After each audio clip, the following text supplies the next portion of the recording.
Hey, welcome to Cheaper Jeeper TV. On this week's episode, I'm going to give you an update on the installation of the EZ Flares Fender Flare extensions, so stick around.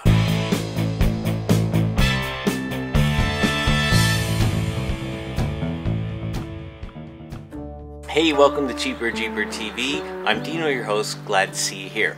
About 5 weeks ago, I made this video here where I discussed the reasons why you might want to have Fender Flare extensions, and I showed you two ways that you can install them on two different models. In this episode, I want to review how they've been holding up after just 5 weeks.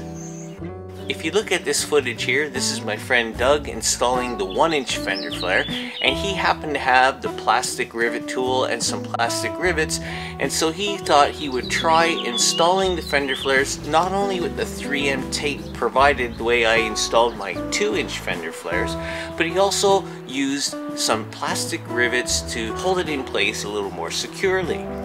Well, the feedback that I got from Doug after doing a pretty severe off-road run is even though his hard Fender Flare kissed the tree and kind of got loose and scratched up, the 1-inch malleable EZ Flares Fender Flare extension didn't budge.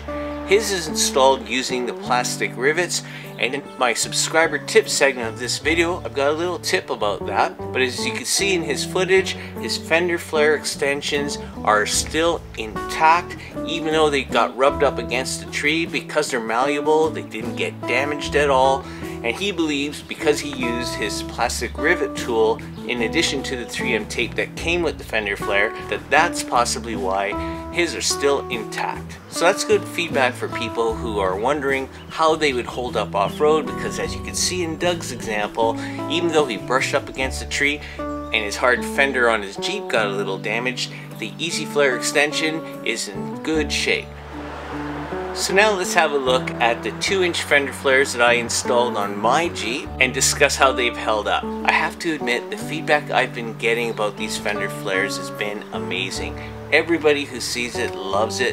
They think it makes the Jeep look great, and I'm sure it alleviates the issue about the tires protruding wider than the fenders because I've installed the larger tires.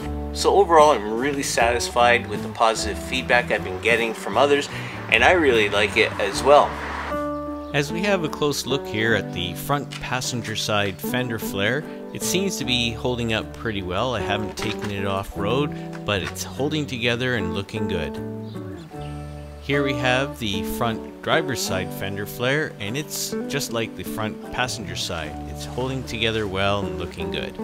Here we have the rear passenger Fender Flare, and it equally is holding up very well. But as we look here at the driver's side rear Fender Flare, we can begin to see gaps which happen to occur where there are heads to the plastic rivets. So in full transparency, when I was installing it, it was a bit early in the season. I wanted to get the video out. It may have been a little cool out, so this could possibly be my fault that I didn't have the plastic warm enough or possibly even clean enough to keep the tape in place all the way around. So you can see in some areas it looks like it's giving way, however in other areas it's not. So in addressing this situation, let's have a listen to this week's tips. Now for some cheaper Jeeper tips.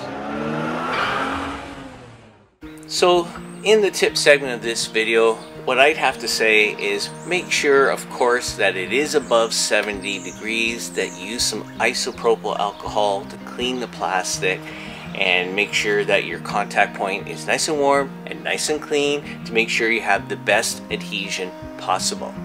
Another tip, if you are interested in going the way that Doug did and use the rivets, you can get yourself the rivet tool and the plastic rivets. You can make sure that the EZ Flare is secure with a little more security because of those rivets.